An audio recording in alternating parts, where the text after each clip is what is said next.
Olá, eu sou André Sobreiro e esse é o segundo encontro para estudo do livro O Céu e o Inferno, obra fundamental da doutrina espírita de autoria de Allan Kardec. No encontro anterior, nós discutimos os parâmetros do nosso estudo, da nossa sequência de estudo, já que é uma obra grande e como os vídeos são curtos, os encontros são mais curtinhos, vai tomar de nós bastante tempo, uma série longa de vídeos. Então era necessário discutir os parâmetros desse encontro. Agora, nós vamos conversar sobre o livro, nós vamos entrar finalmente no livro O Céu e o Inferno. Nós vamos discutir, a partir de hoje, o prefácio da obra. Prefácio que não consta de todas as edições, e agora vocês vão entender o porquê que nós optamos por discutir esse prefácio. Como vocês estão vendo nos slides, tem uma observação na tradução que nós vamos usar, que hoje nós vamos esclarecer qual é a tradução que nós vamos usar durante todo o nosso estudo. Esse prefácio consta da primeira edição, que é de 1865, que é quando o livro foi lançado em sua primeira edição. Mas não consta da quarta edição, que serve de base para esse estudo.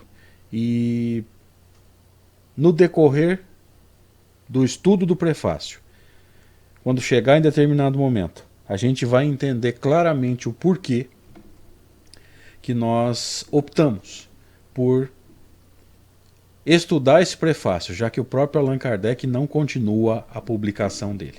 Então hoje nós entramos definitivamente no estudo dessa obra fundamental da doutrina espírita. Allan Kardec escreve em 1865, como vocês estão vendo no slide, a primeira edição, mas nós vamos estar usando a quarta edição como referência, só para a gente não esquecer.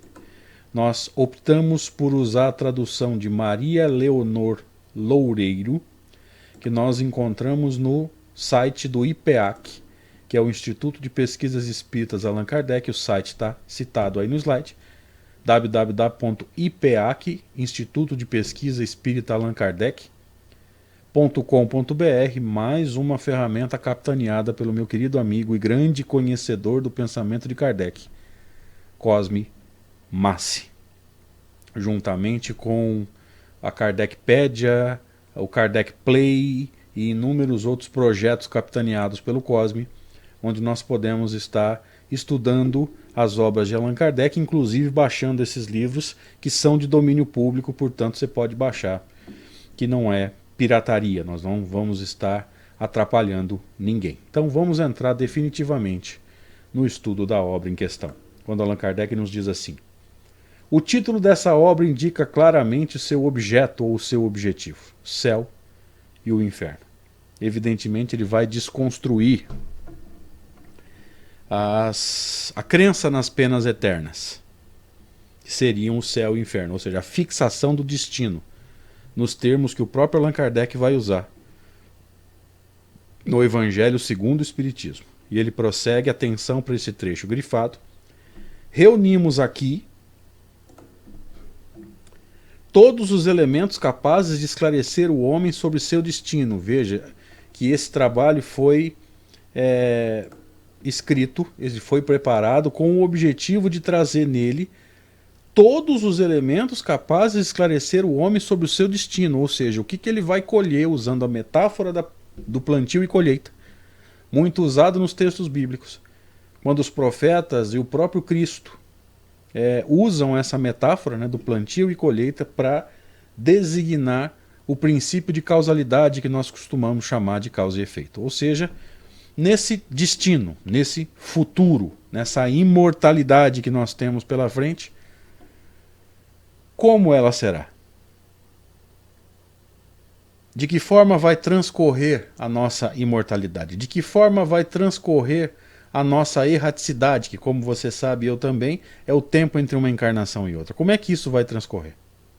Lembre-se que o livro O Céu e o Inferno tem como subtítulo a Justiça Divina segundo o Espiritismo. Portanto, tudo que for discutido nessa obra vai ser discutido do ponto de vista da justiça. E Kardec vai construir ou melhor, continuar construindo, porque você sabe, eu também, que esse livro é a expansão do livro 4 ou quarta parte do Livro dos Espíritos. Ele vai continuar construindo a justiça não mais punitiva, mas ele vai construir uma justiça educativa, uma justiça que visa o processo educacional dos espíritos, todos eles, mas no nosso caso, de espíritos imperfeitos. Então, Kardec reúne aqui todos os elementos, desde a primeira até a segunda parte. E a lógica entre essas partes nós vimos no encontro anterior. Na primeira parte, doutrina, os elementos teóricos da observação.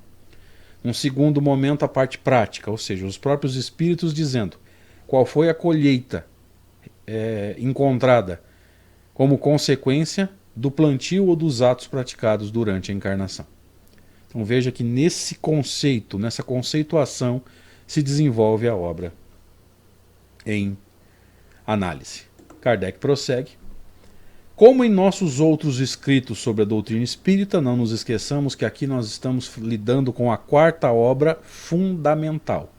Ou seja, se nós pensarmos apenas em obras fundamentais, nós vamos nos lembrar que o Evangelho segundo o Espiritismo já tinha sido escrito, que o Livro dos Médiuns já tinha sido escrito, e que o Livro dos Espíritos já tinha sido escrito. Evidentemente você percebeu que eu citei de trás para frente, não na ordem em que eles foram sendo publicados, porque seria exatamente o contrário, né? O Livro dos Espíritos em primeiro, o Livro dos Médiuns em segundo, o Evangelho segundo o Espiritismo em terceiro. Eu citei ao contrário. Mas isso quando nós pensamos em obras fundamentais da doutrina espírita. Quando nós pensamos que Kardec tem outras obras que auxiliam muito no entendimento da construção da ciência espírita, o pensamento muda, porque em paralelo a todas essas obras que nós citamos, ele tem inúmeros exemplares da Revista Espírita publicados. Um exemplar mensal, 12 exemplares anuais, a partir de 1º de janeiro de 58. Há também o livro Instruções Práticas sobre as Manifestações Espíritas. Há o livro que é o Espiritismo. Então a obra de Kardec é muito mais vasta e nós às vezes ficamos limitados às chamadas obras fundamentais, aquilo que nós costumamos chamar de obras básicas. Alguns vão chamar de Pentateuco, porque como são 5 livros, eles vão usar o mesmo termo que é usado para designar as obras de Moisés, as obras basilares do Antigo Testamento. Mas a obra de Kardec é muito maior do que isso. Mas ele faz referência aqui aos outros escritos dele sobre a doutrina espírita. Portanto, ficou claro para a gente que além das 3 obras fundamentais, na ordem de publicação, o Livro dos Espíritos, o Livro dos Médiuns, o Evangelho segundo o Espiritismo, há também o livro Instruções Práticas sobre as Manifestações Espíritas, o livro que é o Espiritismo e a coleção da Revista Espírita. Então, em todos esses escritos, não pusemos aqui nada que seja produto de um sistema pré-concebido, ou seja, Kardec não vinha com ideias pré-concebidas que ele queria comprovar, ou de uma outra concepção pessoal que não teria nenhuma autoridade, ou seja, ele não se dá a autoridade. E aqui ele corrobora uma ideia, um princípio importantíssimo que ele havia discutido na introdução ao estudo da doutrina espírita, uma coletânea de 17 textos extraordinários, de autoria do próprio Kardec, logo no início do Livro dos Espíritos. Antes dos chamados prolegômenos, quando ele vai nos sugerir que nós não devemos estudar a doutrina espírita com os chamados preconceitos, que seria mais ou menos o que ele está chamando aqui, eu vou ampliar o slide inclusive, de sistemas pré-concebidos, porque se nós estudamos doutrina espírita com ideias pré-concebidas, existe uma possibilidade muito grande de nós não estudarmos para aprender, e sim de estudarmos para comprovar as nossas ideias. Então, não é um estudo ao pé da letra, e sim uma tentativa de comprovar aquilo que a gente já pensa. Kardec sugere que isso não aconteça. Porque se você tem uma ideia pré-concebida, um chamado preconceito, contrário à doutrina espírita, você vai ler procurando erros. Se você tem uma crença pré-concebida sobre a doutrina espírita, você vai procurar trechos que comprovem a sua maneira de pensar. E nós não deveríamos fazer isso. Segundo Kardec, repito, nos textos introdutórios ao estudo da doutrina espírita, em O Livro dos Espíritos. Então aqui ele não traz nenhum preconceito, ele não traz nenhum sistema pré-concebido que ele queria comprovar. Da onde ele tirou todo esse conteúdo? Vamos ver no slide. Tudo aqui é deduzido da observação e da concordância dos fatos, ou seja, observando, questionando os espíritos de vez em quando, na medida do possível. Quando os próprios espíritos vêm dizer qual foi a colheita, voltando à metáfora do princípio de causalidade sendo comparado ao plantio e colheita. Qual foi a colheita relativa ao plantio ou aos atos praticados durante a encarnação? O que acontece com a gente na continuidade da vida, de acordo com aquilo que nós estamos fazendo no nosso dia a dia durante a encarnação? Veja que o método de Kardec, mais uma vez, é o da observação e da concordância. Ele observa, pergunta, formula.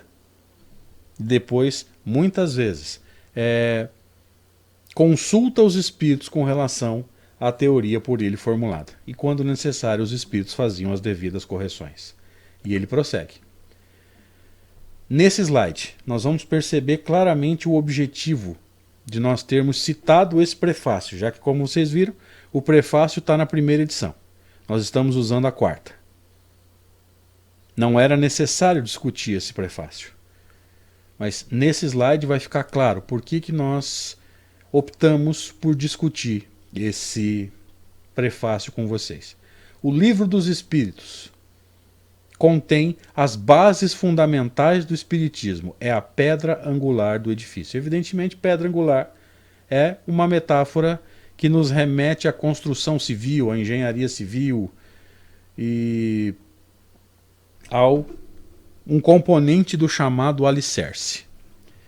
Mas você sabe, eu também sei, que o Livro dos Espíritos foi publicado em 2 edições no mínimo, né? A edição de 1857, de 18 de abril, como a gente sabe, é uma edição ainda incompleta, era completa para a época, mas depois ela foi ampliada. O Livro dos Espíritos, publicado em abril de 1857, tinha apenas 501 itens. A edição definitiva de O Livro dos Espíritos foi publicado em março de 1860. Então veja que de abril de 57 para março de 60 são 2 anos e 11 meses. A gente pode tranquilamente arredondar para 3 anos.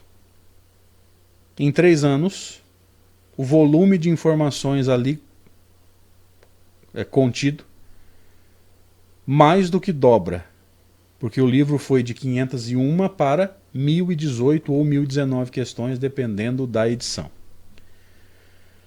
Mas a qual Livro dos Espíritos Allan Kardec se refere? Ao de 57 ou de 60?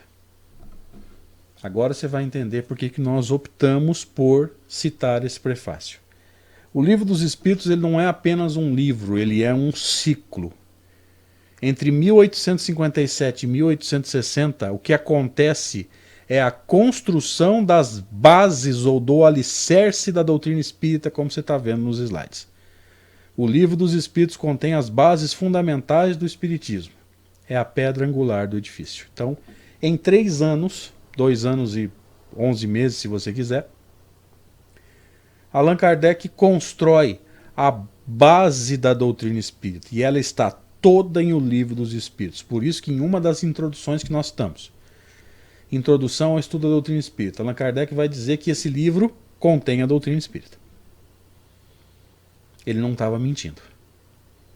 Se nós não tivermos tempo, paciência ou condições financeiras para estudar toda a obra de Allan Kardec, se nós estudássemos apenas o Livro dos Espíritos, já seria grande coisa. Nós já entenderíamos muito bem a doutrina espírita. E seríamos convidados por nós mesmos a estudar, no mínimo, as 4 obras fundamentais seguintes, que são o desenvolvimento dos princípios citados em O Livro dos Espíritos, como nós vamos ver agora. Então, nesses quase 3 anos, abril de 57 até março de 60, Kardec constrói as bases do edifício. Dali para frente viria a continuação da construção. Se nós quisermos continuar usando a metáfora do edifício, A partir de março de 60, já não mais a construção do alicerce, mas o levantar das paredes. Vamos ver isso. Todos os princípios da doutrina estão ali colocados, o Livro dos Espíritos. Até aqueles que devem servir-lhe de coroamento, ou seja, aquilo que viria a ser desenvolvido.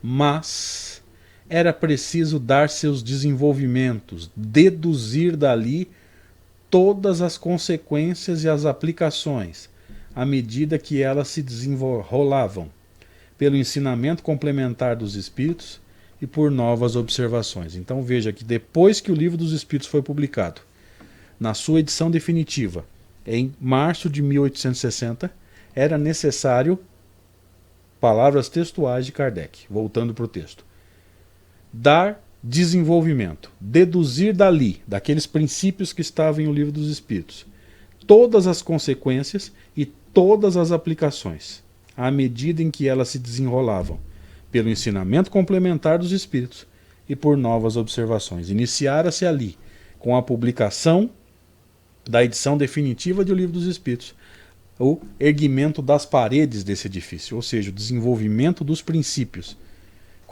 contidos nessa obra publicada em março de 1860. E Allan Kardec vai trazer isso na prática agora. É o que fizemos no Livro dos Médiuns e no Evangelho segundo o Espiritismo, de pontos de vistas especiais, ou seja, do ponto de vista científico, da dedução, da eliminação de hipóteses em o Livro dos Médiuns, do ponto de vista moral em o Evangelho segundo o Espiritismo. É o que fazemos nessa obra de um outro ponto de vista. E se nós sabemos que o subtítulo do livro Céu e Inferno é a Justiça Divina segundo o Espiritismo, fica fácil para a gente entender que se o Livro dos Médiuns tinha esse ponto de vista científico e o Evangelho segundo o Espiritismo tinha o ponto de vista moral, tudo que foi analisado nessas duas obras por esses dois pontos de vista vai ser analisado no livro Céu e Inferno à Luz da Justiça. O ponto de vista, o paradigma, o ponto de análise do livro Céu e Inferno é a justiça. Voltando para o texto. E é o que faremos sucessivamente naquelas que nos restam por publicar e que virão a seu tempo. Nós sabemos que em termos de obras fundamentais, depois de o livro O Céu e o Inferno, 3 anos depois, viria a Gênese. Mas a Revista Espírita continuaria o seu trabalho.